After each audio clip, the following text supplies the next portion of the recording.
જીવલેણ હુમલામાં 2 વ્યક્તિ પૈકી એકને ગંભીર ઈજા થતા ધારી સરકારી દવાખાને ખસેડાયો। ધારીના ફાચરિયા ગામે સેન્ટિંગ કોન્ટ્રાક્ટર પર જીવલેણ હુમલો થયો હતો। કુબડાના પ્રવીણભાઈ મહિડા સાથે એક અન્ય સેન્ટિંગ કામના પૈસાની ઉઘરાણી કરતા હુમલો થયો હતો। મકાન માલિક પાસે મજૂરીના 1,21,000ની ઉઘરાણી કરતા મકાન માલિકે જીવલેણ હુમલો કર્યો હતો।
પાસે નરેશભાઈ ઋષિભાઈ ડોબરિયા પાસે પૈસા લેવાના હતા 1,21,000 શેના મારા કામના બાકી હતા। શેનું કામ?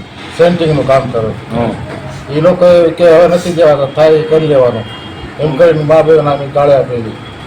પછી અમે ગાડીને આવતા હતા તો મને લાકડો માર્યો ટેકવાનો, હાથમાં ફ્રેક્ચર। બાજુવાળા કે તમે ભાગ ગાડી આપતો તેને કે તું નીકળો ને કે મારી નાખી। અમે ભાગીને નીકળેલા છે। તારે થાય એ કરી લેવાનું। કોણ કોણ હતા? હું અને મારા ભેગો કામે આવે એ। પછી મારવાવાળા એક હતો, એની પાસે લાકડો હતો મોટો ટેકાવો। સીધો ગાડી લઈને ભાગવા નીકળ્યા તો સીધો એને મારી દીધો હાથ ઉપર। કે તારે જેને જે થાય તે કરી લેજો કે પોલીસ થી દીધો મને કે